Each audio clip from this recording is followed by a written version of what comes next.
I think it's important that we understand that everything is relative.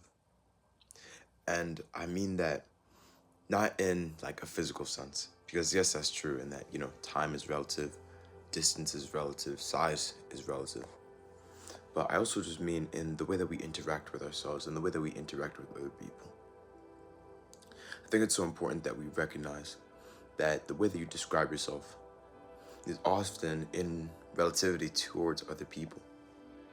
But even deeper than that, it's almost that relativity that then permeates your own identity, that permeates the way that you embody yourself. And that could then influence the way that you are around everyone.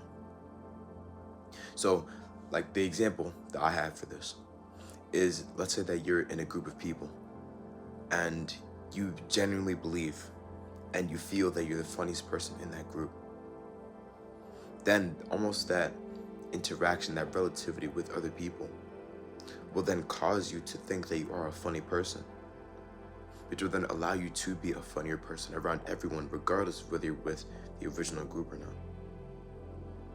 And I think it's so important that we recognize this, that we recognize the importance of the people that we associate ourselves with, and the importance of how we embody ourselves, because in the same way that hanging around the group could make you funnier, if you allow yourself to embody the traits that you want to have, if you allow yourself to feel as who you want to be, then you allow yourself to be that person naturally. It's not something that you have to force, it's something that you flow with. And I think it's so important that we recognize that, even though at times I think it's possible that you can act not in accordance with your own emotions, I think the majority of the time, even subconsciously, even unconsciously, we act in accordance with our emotions. So rather than constantly try to fight our emotions, constantly fighting an uphill battle against ourselves, which I think we've been conditioned to believe is always the right path, what if we're able to align our emotions with just naturally the way that we want to act? And in doing so, we just naturally go in the direction that we want to go. It's not something that we need to force ourselves to do. And this leads into the point on how, everyone always says that you should be yourself, that you shouldn't fake anything. And I think that's very true, but it's about recognizing that as a conscious being, as existing right here and right now, existing as a spirit, not just a body, you are an infinite. There isn't any restriction to what you can be. There is no restriction to what you're capable of being. And you could be that at any point in time. Because the past doesn't exist anymore and the future doesn't exist yet. All that exists right now is the present moment. So regardless of your physical circumstances, regardless of how you may have been in the past, regardless of how people treat you, how people view you,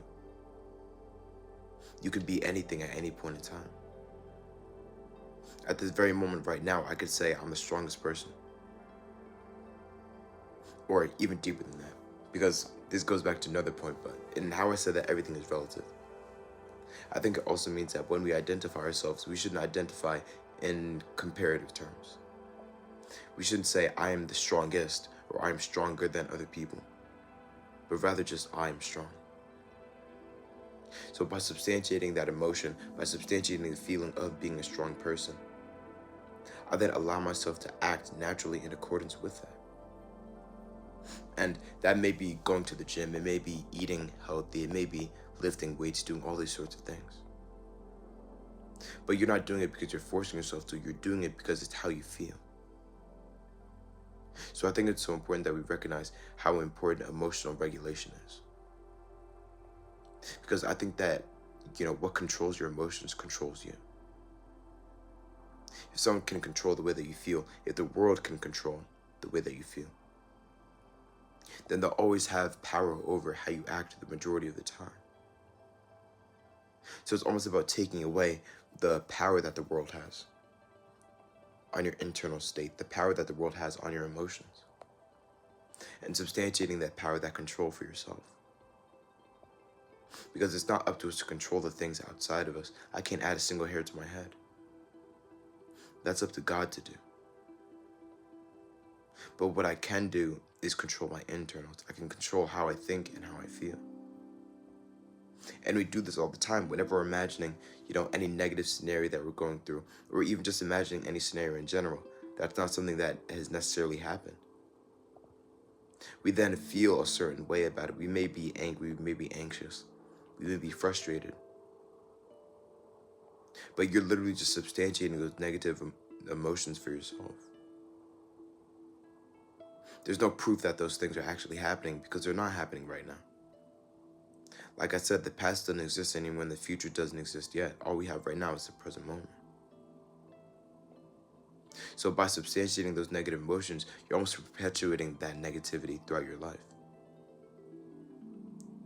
And in doing so, you're almost allowing whatever scenario it is that you imagine to become more possible, to become more plausible.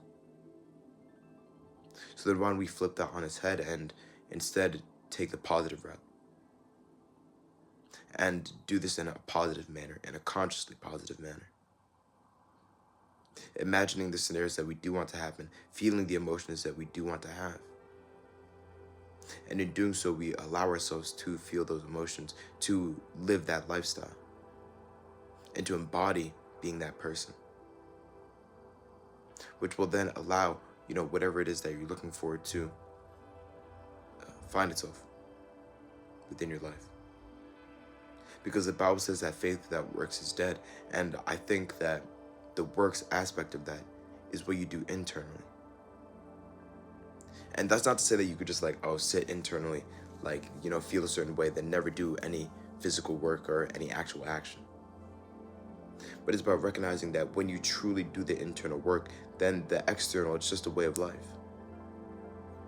In the same way that, unless it's difficult for you due to a medical condition, for you to breathe, you just identify with being someone who breathes. You identify with being someone who exists, someone who learns, someone who grows. And in doing so, that's just a part of who you are. It's not something that you have to force yourself to do. So in that same way, what if we almost allow our natural path, our natural lifestyle to align with who we want to be and what we want to have? And in doing so, we almost allow God to then substantiate the things that we want, the pure desires of our heart within our lives.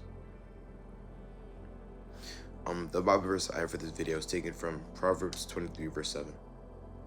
And it says, "For as he thinketh in his heart, so is he. Eat and drink, saith he to thee, but his heart is not with thee." So just remember that as a man thinketh in his heart, so he is. So think positive thoughts, feel positive emotions, and allow that positivity to exist within your life. I hope you took something from this video. Happy Easter as well. And yeah, have a great day.